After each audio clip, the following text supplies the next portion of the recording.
Hi, ಇವತ್ತು ಮತ್ತೊಂದು ಈಸಿಯಾಗಿ ಹೊಸ ರೆಸಿಪಿ ನಿಮ್ಮ ಮುಂದೆ ಇದೆ.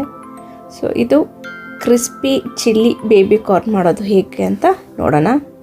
ಈ ರೆಸಿಪಿನ ತುಂಬ ಸಿಂಪಲಾಗಿ ಹೇಗೆ ಮಾಡೋದು ಅಂತ ನೋಡೋಣ. ಮೊದಲು ಇಲ್ಲಿ ಬೇಬಿ ಕಾರ್ನ ತೊಗೊಂಡು ಅದು ನೀಟಾಗಿ ತೊಳೆದ್ಬಿಟ್ಟು ಇಲ್ಲಿ ಕಟ್ ಮಾಡ್ಕೊಳ್ತಾ ಇದ್ದೀನಿ. ನೋಡಿ, ಈ ಥರ ಶೇಪ್ಗೆ ನಾವು ಇದನ್ನು ಕಟ್ ಮಾಡ್ಕೋಬೇಕು. ಓಕೆ, ಇಷ್ಟು ಸೈಜ್ ಆದರೆ ನಮಗೆ ಸಾಕು. ಎಲ್ಲ ಬೇಬಿ ಕಾರ್ನ್ ನಾವು ಇವಾಗ ಕಟ್ ಮಾಡಿ ಇಟ್ಕೊಳ್ಳೋಣ. ಸ್ವಲ್ಪ ಕ್ರಾಸಾಗಿ ಈ ಥರ ಮಾಡಿದ್ರೆ ಅದು ಶೇಪ್ ತುಂಬ ಚೆನ್ನಾಗಿರುತ್ತೆ. ಅದಕ್ಕೋಸ್ಕರ ಈ ಥರ ಕ್ರಾಸಾಗಿ ಮಾಡ್ಕೊಳ್ಳೋದು. ಬೇಡ ಅಂದರೆ ಒಂದರಲ್ಲಿ ಈ ಥರ 2 ಸ್ಲಿಟ್ ಥರ ಕೂಡ ಮಾಡ್ಕೋಬಹುದು. ಇಲ್ಲಿ ಒಂದು ಪಾತ್ರೆ ತೊಗೊಂಡು ಎಲ್ಲ ಬೇಬಿ ಕಾರ್ನ್ ಕಟ್ ಮಾಡಿರೋದನ್ನ ಇದರಲ್ಲಿ ಹಾಕ್ಕೊಳ್ತಾ ಇದ್ದೀನಿ. ಹಾಗೆ 1 ಸ್ಪೂನಷ್ಟು ರೆಡ್ ಚಿಲ್ಲಿ ಪೌಡ್ರನ್ನ ಹಾಕ್ಕೊಳ್ತಾ ಇದ್ದೀನಿ. ನೆಕ್ಸ್ಟು 1 ಸ್ಪೂನು ಚಾಟ್ ಮಸಾಲ ಹಾಕ್ಕೊಳ್ತಾ ಇದ್ದೀನಿ. ಹಾಗೆ ಜಿಂಜರ್ ಗಾರ್ಲಿಕ್ ಪೇಸ್ಟು, ಹಾಗೆ ಪೆಪ್ಪರ್ ಪೌಡ್ರು, ಸಾಲ್ಟು, ಇದಷ್ಟನ್ನು ಕೂಡ ನಾವು ಇಲ್ಲಿ ಹಾಕ್ಕೊಂಡು ಕಲಿಸ್ಕೊಬೇಕು. ನೀಟಾಗಿ ಹದವಾಗಿ ಇದನ್ನು ಮಿಕ್ಸ್ ಮಾಡ್ತಾ ಬರಬೇಕು. ನೋಡಿ, ಇಲ್ಲಿ ಎಲ್ಲ ಕೂಡ ನಾನು ಹಾಕ್ಕೊಂಡಿದ್ದೀನಿ. ಹಾಗೆ 1/4 ಮೈದಾ ಹಾಕ್ಕೊಳ್ತಾ ಇದ್ದೀನಿ. 1/4 ಕಪ್ಪಷ್ಟು ಮೈದಾ ಹಾಕ್ಕೊಳ್ತಾ ಇದ್ದೀನಿ. ಹಾಗೆ ಕಾರ್ನ್ಫ್ಲೋರ್ನ 2 ಟೇಬಲ್ ಸ್ಪೂನ್ ಆಗುವಷ್ಟು ಕಾರ್ನ್ಫ್ಲೋರ್ನ ಹಾಕ್ಕೊಳ್ತಾ ಇದ್ದೀನಿ. ಈ ಥರ ಇದನ್ನು ನೀಟಾಗಿ ನಾವು ಇವಾಗ ಮಿಕ್ಸ್ ಮಾಡ್ತಾ ಬರೋಣ. ಮೊದಲು ಹಾಕಿ ಇದನ್ನು ಡ್ರೈ ಆಗಿ ನಾವು ಎಷ್ಟು ಸಾಧ್ಯನೋ ಅಷ್ಟು ಮಿಕ್ಸ್ ಮಾಡ್ತಾ ಬರಬೇಕು. ನೋಡಿ, ಈ ಥರ ಎಲ್ಲ ಕೂಡ ಒಂದೊಂದು ಬೇಬಿ ಕಾರ್ನಿಗೂ ಅದು ಖಾರ ಉಪ್ಪು ಎಲ್ಲ ಅಂಟಿರಬೇಕು. ಆ ಥರ ನಾವು ನಿಧಾನಕ್ಕೆ ಅದನ್ನು ಟಾಸ್ ಮಾಡ್ತಾ ಮಿಕ್ಸ್ ಮಾಡ್ತಾ ಬರಬೇಕು. ಸೊ ಇದಾದಮೇಲೆ ನಾವು ಏನು ಮಾಡೋಣ, 1 ಸ್ಪೂನಷ್ಟು ನೀರನ್ನು ಹಾಕ್ಕೊಳ್ಳೋಣ. ಜಸ್ಟ್ ಅದು ಬೈಂಡಿಂಗೋಸ್ಕರ ಮಾತ್ರ ಹಾಕ್ಕೊಳ್ತಾ ಇದ್ದೀನಿ. ತುಂಬ ನೀರು ಹಾಕ್ಕೊಂಡು ನೀವು ಲಿಕ್ವಿಡ್ ಥರ ಮಾಡಿಕೊಂಡ್ರೆ ಅದು ಕ್ರಿಸ್ಪಿಯಾಗಿ ಬರೋಲ್ಲ. ಸೊ ಅದಕ್ಕೋಸ್ಕರ ಇದನ್ನು ಕೂಡ ನೀಟಾಗಿ ನಾವು ಮಿಕ್ಸ್ ಮಾಡ್ಕೋಬೇಕು. ನೋಡಿ, ಇದು ಪರ್ಫೆಕ್ಟ್ ಆಗಿರುತ್ತೆ. ಇಷ್ಟು ಬಂದರೆ ಸಾಕು. ಇವಾಗ ನೆಕ್ಸ್ಟು ನಾನಿಲ್ಲಿ ಕಾರ್ನ್ಫ್ಲೋರ್ ತೊಗೊಳ್ತಾ ಇದ್ದೀನಿ. 1 ಸ್ಪೂನಷ್ಟು ಸ್ವಲ್ಪ ನೀರು ಹಾಕ್ಕೊಂಡು ಇದನ್ನ ಸ್ಲರಿಗೋಸ್ಕರ ಮಿಕ್ಸ್ ಮಾಡ್ತಾ ಇದ್ದೀನಿ. ನೋಡಿ, ಈ ಥರ ಒಂದು ಕೂಡ ನಮಗೆ ಲಮ್ಸ್ ಇರಬಾರ್ದು. ಆ ಥರ ನೀಟಾಗಿ ನಾವು ಇದನ್ನು ಕಲಿಸ್ತಾ ಬರಬೇಕು. ಕಂಟಿನ್ಯೂಸ್ ಆಗಿ ಹೀಗೆ ಮಿಕ್ಸ್ ಮಾಡ್ತಾಯಿದ್ರೆ ನಮ್ಗೆ ಯಾವುದೇ ಕೂಡ ಗಂಟುಗಳಿದ್ರಲ್ಲಿ ಆಗಲ್ಲ. ಅಷ್ಟು ನೀಟಾಗಿ ನಾವು ಇದನ್ನ ಮಿಕ್ಸ್ ಮಾಡಿ ಸೈಡಲ್ಲಿ ಇಟ್ಕೊಳ್ಳೋಣ. ಅದೇ ಥರ ನೆಕ್ಸ್ಟ್ ಇವಾಗ ನಾವು ವೆಜಿಟೇಬಲ್ಸ್ನ ಕಟ್ ಮಾಡ್ಕೊಳ್ಳೋಣ. ಕ್ಯಾಪ್ಸಿಕಮ್ ತೊಗೊಳ್ಳಿ. ಕ್ಯಾಪ್ಸಿಕಮ್ ರೆಡ್ಡು, ಯೆಲ್ಲೋ, ಗ್ರೀನ್ ಈ 3 ಕ್ಯಾಪ್ಸಿಕಮ್ನು ಸೇರಿಸಿ ಹಾಕಿದ್ರೆ ತುಂಬ ಚೆನ್ನಾಗಿ ಬರುತ್ತೆ. ಇಲ್ಲಿ ಗ್ರೀನ್ ಮಾತ್ರ ನನ್ನ ಹತ್ರ ಇತ್ತು ಅಂತ ಅದನ್ನು ಮಾತ್ರ ನಾನಿಲ್ಲಿ ಕಟ್ ಮಾಡಿ ತೋರಿಸ್ತಾ ಇದ್ದೀನಿ. ನೋಡಿ, ಈರುಳ್ಳಿ ಕೂಡ 2 ಈರುಳ್ಳಿ ಬೇಕು. ಒಂದನ್ನು ಈ ಥರ ದೊಡ್ಡದಾಗಿ ಕಟ್ ಮಾಡ್ಕೋಬೇಕು, ಇನ್ನೊಂದು ಚಿಕ್ಕದಾಗಿ ಕಟ್ ಮಾಡ್ಕೋಬೇಕು. ಓಕೆ, ಸ್ಲರಿ ಇದೆ. ಅದರ ಜೊತೆ ಕೆಂಪುದು ಖಾರನ ನೆನೆಸ್ಬಿಟ್ಟು, ಮೆಣಸಿನ್ಕಾಯಿ ಎಲ್ಲ ನೆನೆಸ್ಬಿಟ್ಟು ಅದನ್ನು ನಾನು ಪೇಸ್ಟ್ ಮಾಡಿ ಇಲ್ಲಿ ಇಟ್ಕೊಂಡಿದ್ದೀನಿ. ಓಕೆ, ಈ ರೆಸಿಪಿಗೆ ಹೀರೋ ಏನು ಅಂದರೆ ಆ ರೆಡ್ ಚಿಲ್ಲಿದು ಪೇಸ್ಟ್ ಏನು ಇಟ್ಕೊಂಡಿದ್ವಲ್ಲ ಅದೇ. ಅದನ್ನು ಹೇಗೆ ಮಾಡೋದು ಅಂದರೆ, ಬೇಡಿಗೆ ಮೆಣಸಿನ್ಕಾಯಿನ ಒಂದು 10 ನೀರಲ್ಲಿ ನೆನೆಸ್ಕೊಬೇಕು, ಒಂದು ಅರ್ಧ ಗಂಟೆ. ಸೊ ನೆನೆಸ್ಕೊಂಡಾದ್ಮೇಲೆ ಸ್ವಲ್ಪ ಅದಕ್ಕೆ ಉಪ್ಪು, ಖಾರ, ಜೀರಿಗೆ, ಬೆಳ್ಳುಳ್ಳಿ ಎಲ್ಲ ಹಾಕ್ಕೊಂಡು ಆ ಥರ ಪೇಸ್ಟ್ ಮಾಡಿ ರೆಡಿ ಮಾಡಿ ಇಟ್ಕೊಳ್ಬೇಕು. ನೋಡಿ, ಇವಾಗ ಎಣ್ಣೆ ಕಾಯ್ದಿದೆ. ಸೊ ಇದನ್ನೆಲ್ಲನೂ ಕೂಡ ನಾವು ಮೀಡಿಯಮ್ ಫ್ಲೇಮಲ್ಲಿ ಇಟ್ಕೊಂಡು ನಿಧಾನಕ್ಕೆ ಫ್ರೈ ಮಾಡ್ಕೊಳ್ಳೋಣ. ಅದು ಕಲರ್ ಎಲ್ಲ ಚೇಂಜ್ ಆಗಿ ಈ ಥರ ನೋಡಿ ಗೋಲ್ಡನ್ ಬ್ರೌನ್ ಬರಬೇಕು. ಅಲ್ಲಿವರೆಗೂ ನಾವು ಇದನ್ನು ಕರಿಬೇಕು.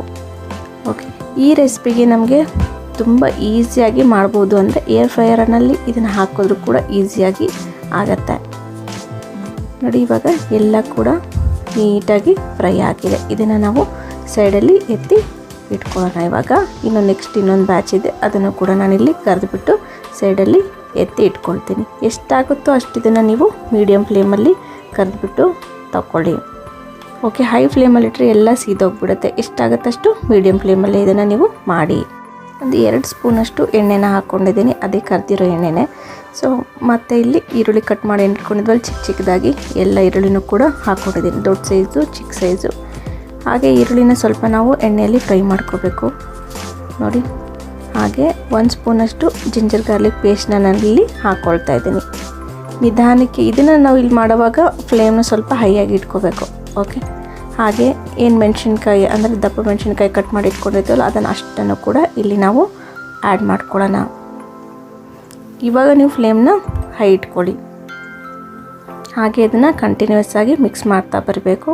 ಹಾಗೆ ಚಿಕ್ಕದಾಗಿ ಕಟ್ ಮಾಡಿರ್ತಕ್ಕಂಥ ಗಾರ್ಲಿಕ್ನು ಕೂಡ ಇಲ್ಲಿ ನೀವು ಸೇರಿಸ್ಕೋಬೋದು. ಇವಾಗ ಹೀರೋ ಆಫ್ ದ ರೆಸಿಪಿ ಅಂತಲೇ ನಾನು ಹೇಳ್ಬೋದು. ಯಾಕಂದರೆ ನಾವು ಮಾಡ್ತಿರೋದೇ ಚಿಲ್ಲಿ ಅಲ್ವಾ. ಸೊ ಚಿಲ್ಲಿ ಬೇಬಿ ಕಾರ್ನ್ ಆಗಿರೋದ್ರಿಂದ ಈ ರೆಡ್ ಚಿಲ್ಲಿ ಪೇಸ್ಟ್ ಅನ್ನೋದೇ ನಮಗೆ ಟೇಸ್ಟ್ನ ಕೊಡೋದು. ಸೊ ಅದನ್ನು ನಾವು ಕಂಪಲ್ಸರಿಯಾಗಿ ಹಾಕ್ಕೊಳ್ಳೇಬೇಕು. ಸ್ವಲ್ಪ ಉಪ್ಪನ್ನು ಕೂಡ ಹಾಕ್ಕೊಳ್ಳೋಣ. ಇದು ಸ್ವಲ್ಪ ಆ ಸ್ಮೆಲ್ಲೆಲ್ಲ ಹೋಗೋವರೆಗೂ ಈ ಥರ ಎಣ್ಣೆಯಲ್ಲಿ ಇದನ್ನು ನಾವು ಮತ್ತೆ ಮಿಕ್ಸ್ ಮಾಡ್ತಾ ಇರಬೇಕು.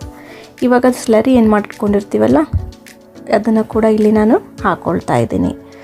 ಸೊ ಇದೆಲ್ಲ ಇಂಥ ಚಿಕ್ಕ ಚಿಕ್ಕ ಟಿಪ್ಸು ನಮಗೆ ತುಂಬ ಯೂಸ್ ಆಗುತ್ತೆ. ಹಾಗೆ ಇಲ್ಲಿ ಸ್ವಲ್ಪ ನಾನು ಚಿಲ್ಲಿ ಸಾಸ್ನ ಕೂಡ ಹಾಕ್ಕೊಳ್ತಾ ಇದ್ದೀನಿ.